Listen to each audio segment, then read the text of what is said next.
20, 21, 22 ನಮ್ಮ FUDC fellowship of Udupi district churches ಇದರ ವತಿಯಿಂದ 3 ದಿವಸದ ಭಕ್ತಿ ಸಂಜೀವನ ಕೂಟವು ಏರ್ಪಡಿಸಿದೆವು. ಈ ಭಕ್ತಿ ಸಂಜೀವನ ಕೂಟವು ನಮ್ಮ ಚರ್ಚಿನ ಮುಂಭಾಗದಲ್ಲಿರುವಂತ ಮೈದಾನದಲ್ಲಿ ಇದನ್ನು 3 ದಿವಸ ನಡೆಸಲು ಸುಮಾರು ಒಂದು 5-6 ತಿಂಗಳಿನಿಂದ ನಾವು ಎಲ್ಲ ಚರ್ಚ್ಗಳು ಒಟ್ಟಾಗಿ ಬಹಳಷ್ಟು ಪ್ರಯತ್ನ ಪಟ್ಟಿದ್ದೆವು. ಇದರಲ್ಲಿ ಮುಖ್ಯ ಸಂದೇಶಕರಾಗಿ ನಮ್ಮ ಘನ ಮೋಹನ್ ಸಿ ಲಾಜರಸ್ ಅವರು ಬರ್ತಾ ಇದ್ದಾರೆ. ಇವರು ಉಡುಪಿಗೆ ಬರುವಂತದ್ದು ಮೊದಲೇನಲ್ಲ, ಇದಕ್ಕಿಂತ ಹಿಂದೆ ಕೂಡ 2 ಸಲ ಬಂದಿದ್ದಾರೆ.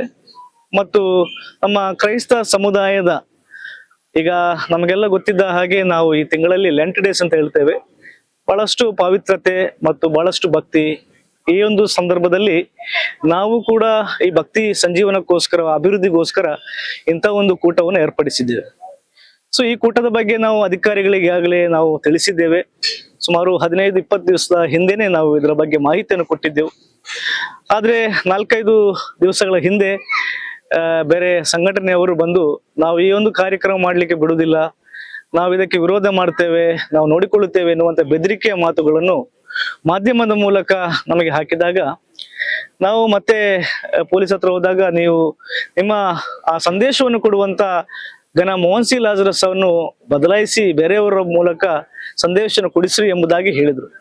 ಆದ್ರೆ ನಾವು ಈಗಾಗಲೇ ಸಂಘಟಕರು ಆಗಲೇ ಅನೇಕರು ಅದಕ್ಕೆ ಬೇಕಾಗಿ ಬಹಳಷ್ಟು ಪ್ರಯತ್ನ ಪಟ್ಟಿದ್ದಾರೆ. ನಾವು ಇವರು ಕೊಡುದಿಲ್ಲ ಅಂತೇಳಿ ನೋಡಿದಾಗ ನಾವು ಮಾನ್ಯ ಉಚ್ಚ ನ್ಯಾಯಾಲಯಕ್ಕೆ ಇದರ ಮೊರೆ ಹೋಗ್ತೇವೆ. ಅಲ್ಲಿ ಹೋದಾಗ ನಮ್ಮ ವಾದ ವಿವಾದಗಳೆಲ್ಲ ಆಲಿಸಿ ಕೊನೆಗೆ ಮನುಷ್ಯನ ಒಂದು ಫಂಡಮೆಂಟಲ್ ರೈಟ್ಸ್ ಏನಿದೆ ಅದನ್ನು ಎತ್ತಿ ಹಿಡಿದಂತ ನ್ಯಾಯಾಲಯವು ನಮಗೆ ಅನುಮತಿಯನ್ನು ಕೊಟ್ಟಿದೆ. ಅಷ್ಟು ಮಾತ್ರವಲ್ಲ, ಸೂಪರಿಂಟೆಂಡೆಂಟ್ ಆಫ್ ಪೊಲೀಸ್ SP ಅವರಿಗೆ ಸರಿಯಾದ ಒಂದು ಮಾಹಿತಿಯನ್ನು ಕೊಟ್ಟಿದ್ದಾರೆ ಅಂತ ಹೇಳಿದ್ರೆ ಈ ಒಂದು ಕಾರ್ಯಕ್ರಮಕ್ಕೆ ತಾವು ಸೂಕ್ತ ಭದ್ರತೆಯನ್ನು ಕೊಡಬೇಕು, ಈ ಕಾರ್ಯಕ್ರಮಕ್ಕೆ ಎಲ್ಲಾ ರೀತಿಯ ಸಪೋರ್ಟ್ ಅನ್ನು ಮಾಡಬೇಕೆನ್ನುವಂತ ರೀತಿಯಲ್ಲಿ ಆದೇಶವು ಬಂದಿರ್ತದೆ. ಆ ಆದೇಶದ ಮುಖೇನ ನಾವು ಇವತ್ತು ಎಲ್ಲಾ ತಯಾರಿ ನಡೀತಾ ಇದೆ ಮತ್ತು ನಾವು ಕಾರ್ಯಕ್ರಮ ನಡೀತದೆ. ಮತ್ತು ಯಾರು ಕೂಡ ಹೆದರ್ಬೇಕಾಗಿಲ್ಲ. ನಮ್ಮ ಪೊಲೀಸ್ ಇಲಾಖೆ ಬಹಳಷ್ಟು ಸ್ಟ್ರಾಂಗ್ ಇದೆ ಮತ್ತು ತಾವೆಲ್ಲರೂ ಕೂಡ ಬರಬೇಕು. ಈ ಒಂದು ಸಮಾಧಾನ ಮಹೋತ್ಸವದ ಕಾರ್ಯಕ್ರಮದಲ್ಲಿ ಬಹಳಷ್ಟು ಸಂಗೀತ ಮತ್ತು ದೇವರ ವಾಕ್ಯದ ಸಂದೇಶ ಈ ರೀತಿಯಾದ ಕಾರ್ಯಕ್ರಮಗಳಿದೆ. ಹಾಗಾಗಿ ಎಲ್ಲರೂ ಕೂಡ ಬರಬೇಕು. ಮತ್ತು ಯಾರಾದ್ರೂ ನಮ್ಮವ್ರಿಗೆ ಕೂಡ ನಾನು ಹೇಳುವುದೇನೆಂದ್ರೆ, ಯಾರು ಕೂಡ ಯಾವುದೇ ರೀತಿಯ ಸುಳ್ಳು ಸುದ್ದಿಗಳಿಗೆ ನೀವು ಕಿವಿ ಕೊಡಬಾರ್ದು.